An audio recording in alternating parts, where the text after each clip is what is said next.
శ్రీ ఎర్ని దుర్గా మహాకాళీ భైరవ్ అభిరామ్ గురు భవానీ భూతప్రేత పిశాచ నివారణ నరకోశ దృష్టికోశ నివారణ వ్యాపారాభివృద్ధి కొరకు గృహదోష గ్రహదోష నివారణ కొరకు కళ్యాణ దోష నివారణ సంతాన దోష నివారణ స్త్రీల శారీరక సమస్యలు మానసిక సమస్యలు చెడుపు చిళ్లంగా తీయుట దంపతుల మానసిక సమస్యలు భూమి యొక్క సమస్యలు ఆరోగ్య సమస్యలకు నాటు వైద్యం వాస్తు జ్యోతిష్యం గృహమునందు శాంతి హోమం అఘోరి పూజలు చేయుదురు. మరిన్ని వివరాలకు ఈ క్రింది నంబర్లకు సంప్రదించండి. నమస్కారం, న్యూస్ బులెటిన్ కి స్వాగతం. నా పేరు సుమలత. వార్తలు ముందుగా హెడ్లైన్స్.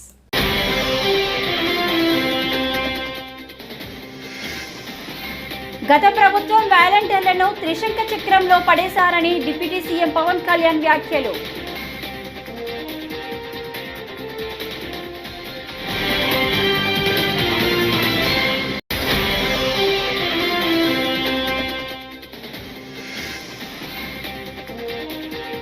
జీఎస్డీపీపై ఇన్ని బోగస్ పాటల బాబు, సీఎం చంద్రబాబును నిలదీసిన వైఎస్ జగన్.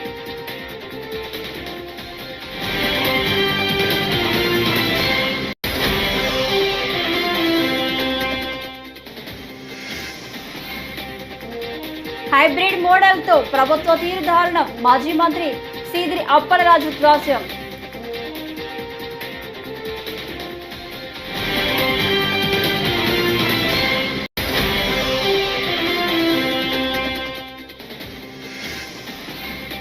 సినీ నటుడు అల్లు అర్జున్ పుట్టినరోజు సందర్భంగా జూబ్లీహిల్స్ లోని ఆయన నివాసం వద్ద అభిమానుల సందడి.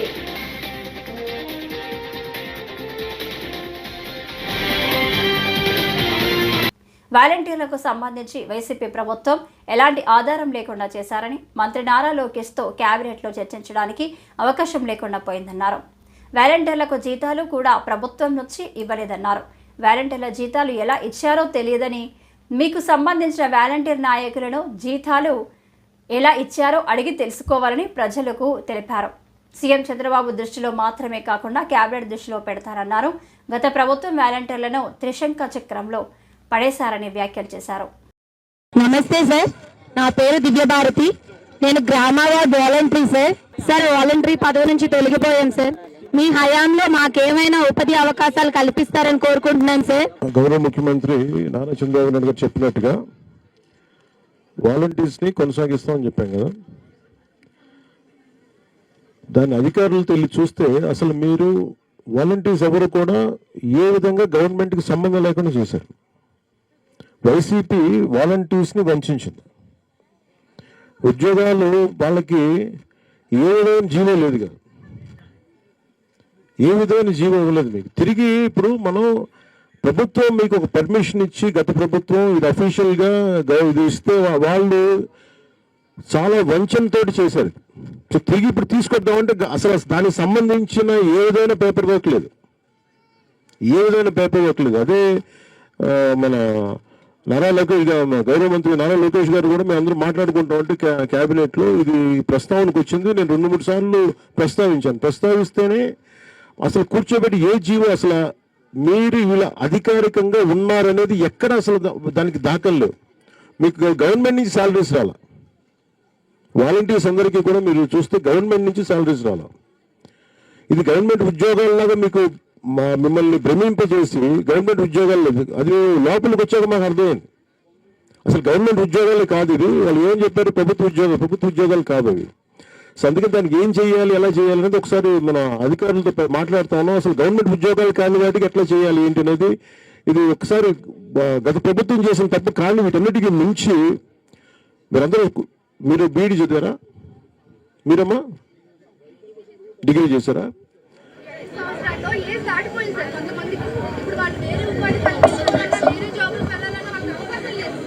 అంటే అసలు మీరు ఆ ఉద్యోగం పేరే చూడండి,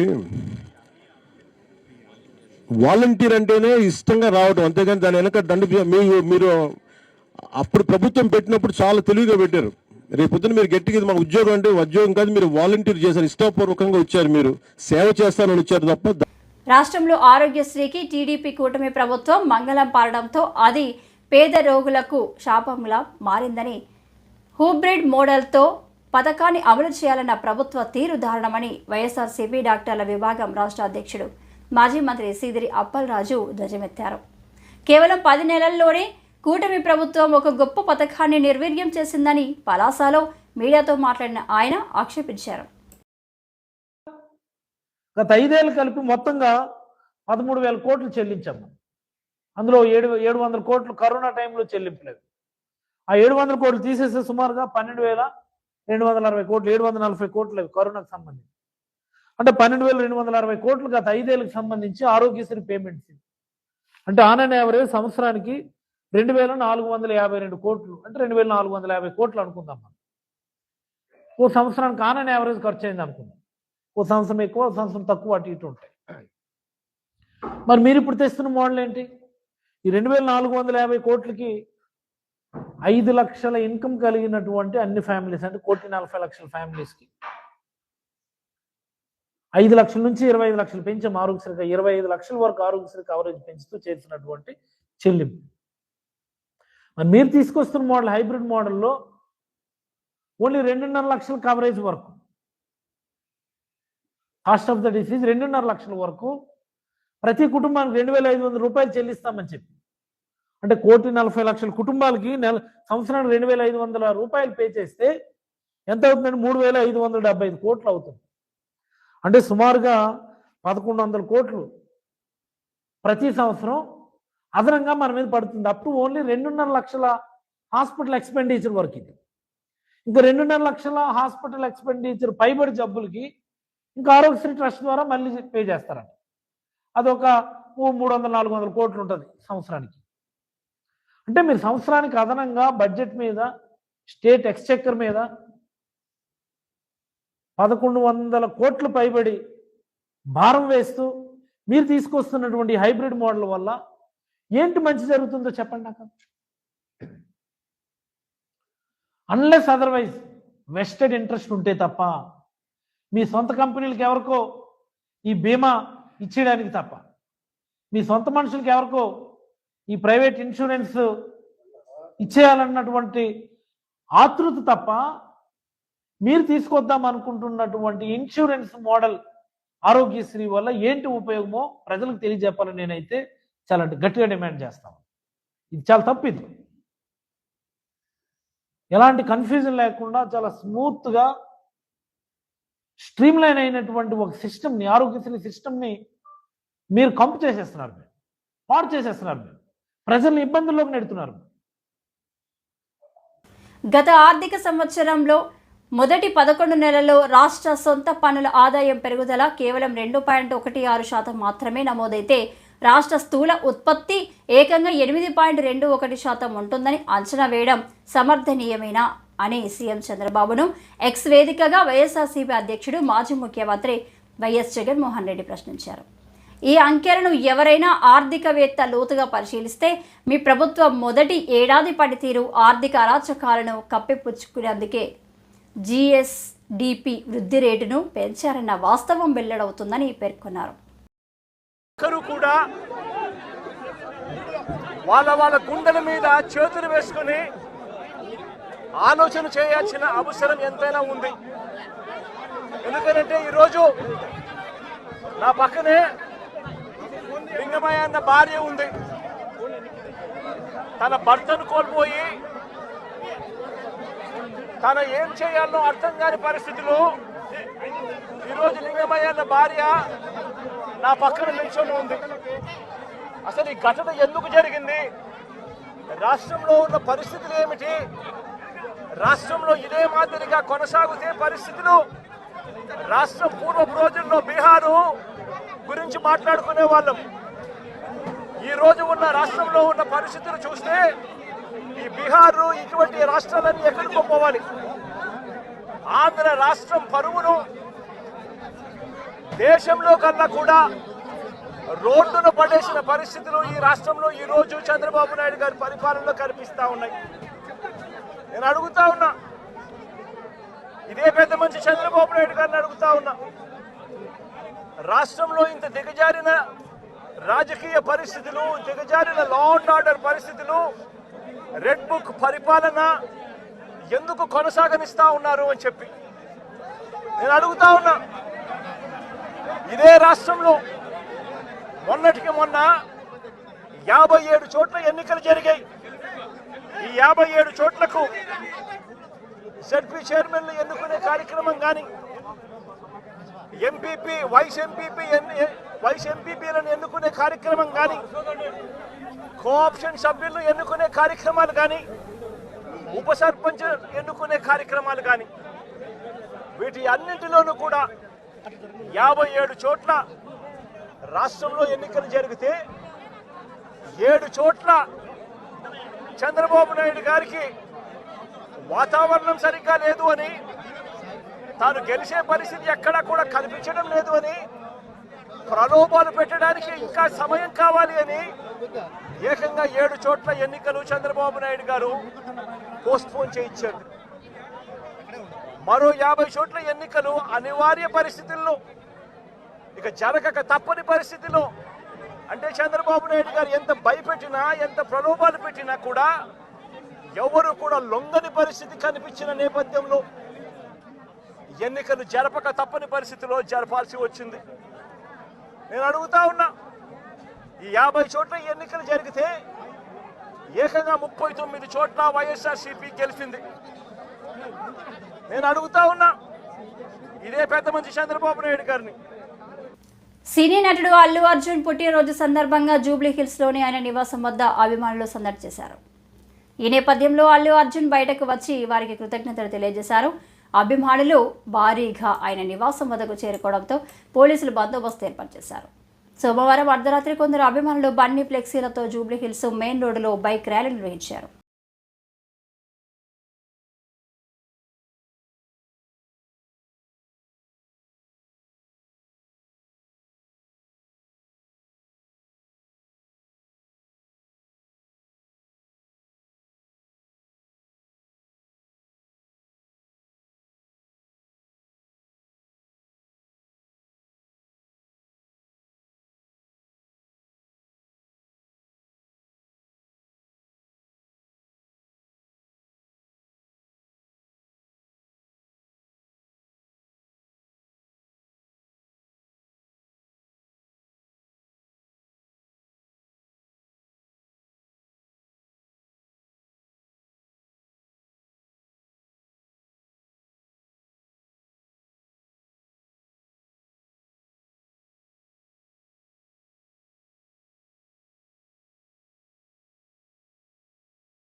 కడప జిల్లాలోని యువత స్వచ్ఛందంగా వేసవి కాలంలో రక్తదానం చేసి ప్రాణదాతలుగా నిలవాలని రిమ్స్ బ్లడ్ బ్యాంకు వైద్యాధికారి డాక్టర్ రాజేంద్ర మంగళవారం ఒక ప్రకటనలో పేర్కొన్నారు. వేసవి కాలంలో రక్త నిల్వలు తక్కువగా ఉంటాయని, రక్తం వినియోగం ఎక్కువగా ఉంటుందని తెలిపారు. గర్భవతులకు, తలసేమియా పిల్లలకు రక్తం అవసరం ఉందని తెలిపారు.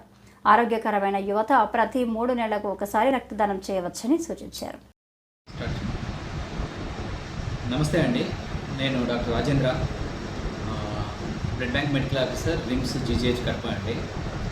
ఇప్పుడు మనకు ప్రజెంట్ ఈ సమ్మర్ టైంలో ఏమవుతుందంటే బ్లడ్ యూటిలైజేషన్ అనేది చాలా ఎక్కువగా ఉంది. కానీ అన్ని గవర్నమెంట్ అండ్ ప్రైవేట్ బ్లడ్ బ్యాంక్స్లో బ్లడ్ కొరత అనేది చాలా ఉంది. సో ప్రతి ఒక్క ఎలిజిబుల్ పర్సన్ బాధ్యతగా యువతులు ముందుకు వచ్చి అట్లీస్ట్ ఈ సమ్మర్లో ప్రతి ఒక్కరు వచ్చి బాధ్యతగా తీసుకొని రక్తదానం చేయవలసిందిగా కోరుతున్నాను. మనకు ఎందుకు అంటే ఈ సమ్మర్ టైంలో చాలామంది డెలివరీ పేషెంట్స్ కానీ, లేకుంటే మల్టిపుల్ ట్రాన్స్మిషన్ అయినటువంటి తలసేమియా కిట్స్ కానీ, లేకపోతే రోడ్ సైడ్ యాక్సిడెంట్స్ కానీ, చాలామంది గవర్నమెంట్ టెర్షియరీ కేర్ హాస్పిటల్ ఉన్నటువంటి రిమ్స్కి వచ్చేసి చాలామంది అడ్మిట్ అవుతున్నారు. వీళ్ళందరికీ నిరంతరాయంగా మనం రక్తం సరఫరా చేయాలంటే ప్రతి ఒక్క యువకులు ముందుకు వచ్చి రక్తదానం చేస్తేనే మనము ఈ బ్లడ్ కొరత లేకుండా చూడగలము.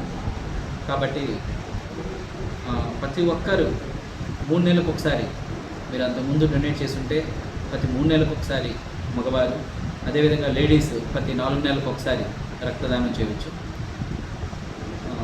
సో వీలైనంత ఎక్కువ మంది రక్తదానం చేయాల్సిందిగా కోరుచున్నాను. 10వ తరగతి పరీక్షలలో మోపిదేవి హై స్కూల్లో ఇన్విజిలేటర్గా పనిచేసిన తుంగల మాధవిపై చర్యలు తీసుకోవాలని Mopidevi ZP high school SMC committee chairman Chiruvolu Lanka Lakshmi కోరారు.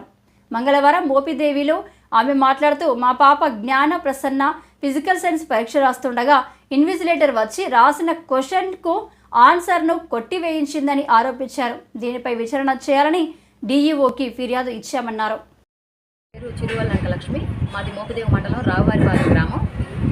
గత నెల మార్చి నెలలో 26వ తారీఖున జరిగినటువంటి 10వ తరగతి పరీక్షల్లో ఫిజిక్స్ పరీక్ష రాస్తున్నటువంటి మా పాపని ఇన్విజిలేటర్గా వచ్చినటువంటి తుంగల మాధవి గారు గంట తర్వాత ఎగ్జామ్ హాల్లోకి వచ్చినటువంటి గంట తర్వాత కూడా వాష్రూమ్కి వెళ్ళొచ్చి ఆ పేపర్ ఎలా ఉందమ్మా, ఎలా రాసావు అని ఆవిడ అడగటం జరిగింది.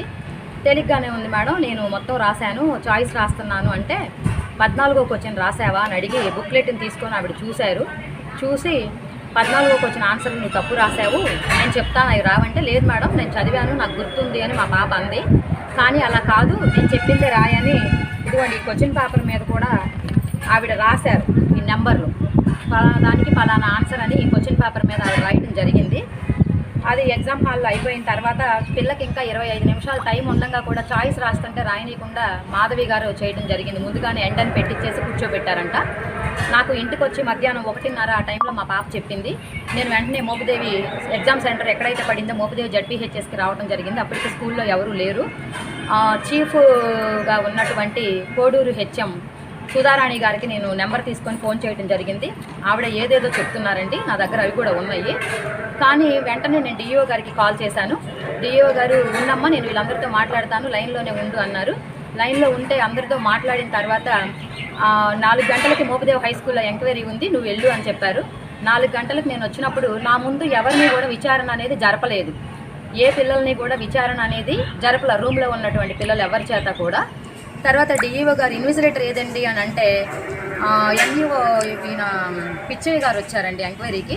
ఇన్విజిలేటర్ ఏది అంటే ఉంది, నీకు చూపియము అన్నారు. చీఫ్ గారు సుధారాణి. తిరుమల శ్రీవారిని సినీ నటి రంభ దర్శించుకున్నారు. మంగళవారం వీఐపీ ప్రారంభ విరామ దర్శన సమయంలో ఆమె తన భర్తతో కలిసి స్వామివారి సేవలో పాల్గొన్నారు. తీతీది అధికారులు వీరికి స్వాగతం పలికి దర్శన ఏర్పాట్లు చేశారు. రంగనాయకుల మండపంలో పండితులు వీరికి ఆశీర్వచనం చేసి స్వామివారి తీర్థ ప్రసాదాలను అందజేశారు. అనంతరం మీడియాతో మాట్లాడిన రంభ తమ 15వ వివాహ వార్షికోత్సవం సందర్భంగా తిరుమలకు వచ్చినట్లు తెలిపారు. సినిమాల్లోకి రీ ఎంట్రీపై ఆసక్తికర వ్యాఖ్యలు చేశారు.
First of all happy wedding anniversary madam. Thank you.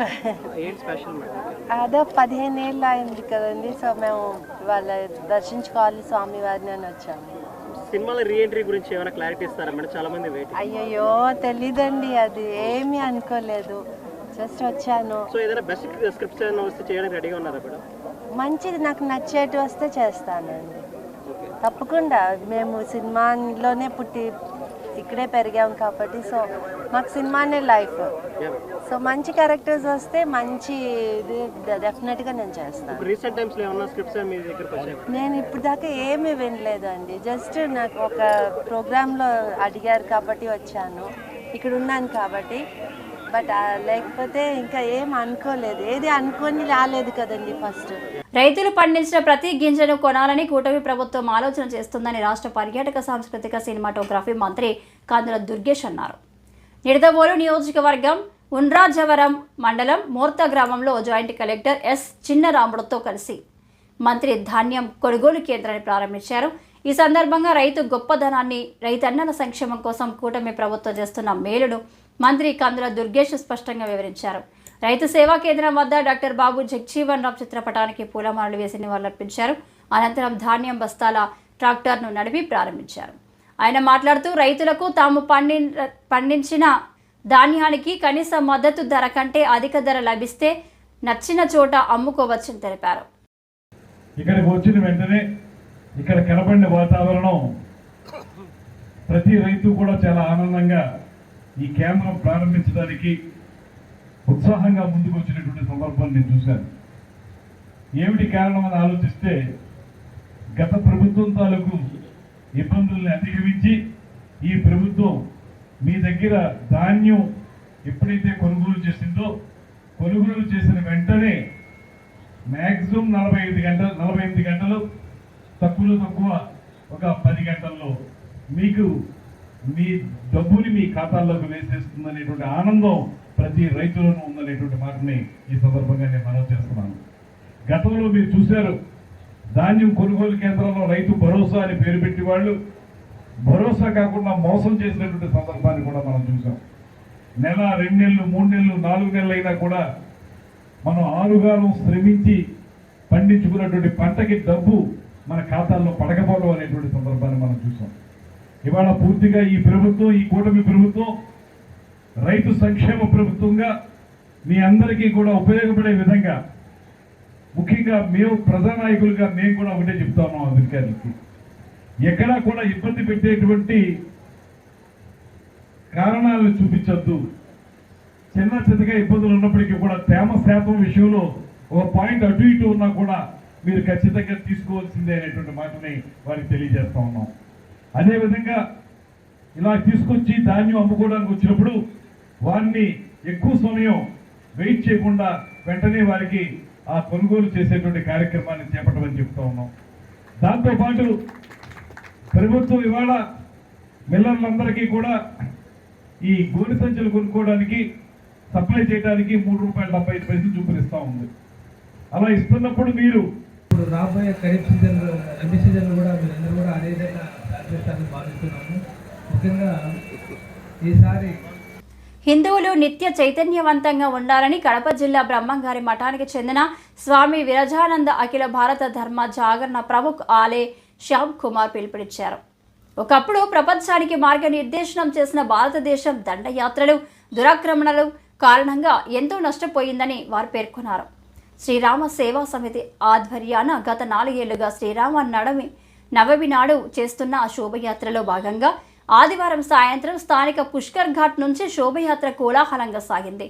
ఈ సందర్భంగా ఏర్పాటు చేసిన ప్రారంభ సభకు రాష్ట్ర బీజేపీ అధ్యక్షురాలు ఎంపీ దగ్గుబాటి పురంధేశ్వరి, ఎమ్మెల్యేలు నల్లమిల్లి రామకృష్ణారెడ్డి, ఆదిరెడ్డి శ్రీనివాస్, మాజీ ఎంపీ మార్గాని భరత్ రామ్, ఆర్ఎస్ఎస్ ప్రాంత కార్యకారిణి ఓలిటి సత్యనారాయణ, రామసేన అధ్యక్షుడు Kambala Srinivasarao, Janasena city incharge Anushri Satyanarayana, doctor Pilladi Paramahamsa, జిల్లా బీజేపీ అధ్యక్షుడు పిక్కి నాగేంద్ర, రాష్ట్ర కార్యవర్గ సభ్యురాలు Narsipalli Harika, Rajahmundry assembly BJP convener Yanamala Rangababu, Hirachand Jain, Kuraganti Satish, Pannala Lakshmi, Santoshi, Yanapu Yesu, Veeranjaneyulu తదితరులు హాజరయ్యారు.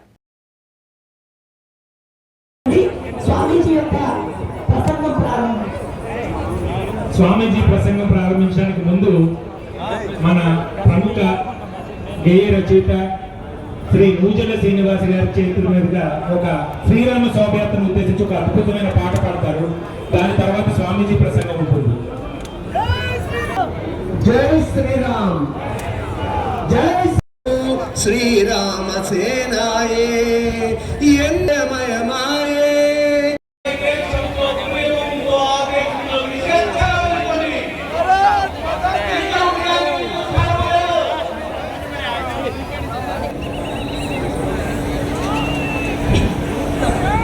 ముఖ్య గమనిక, స్వామీజీ ప్రసంగం అయిన తరువాత హారతితో బైక్ ర్యాలీ ప్రారంభమవుతుంది.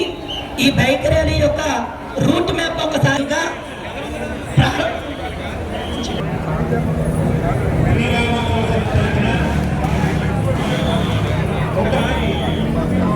అందరం కూడా ఆదిరెడ్డి వాసు గారి ఈ వార్తలు ఇంతటితో సమాప్తం. నమస్కారం.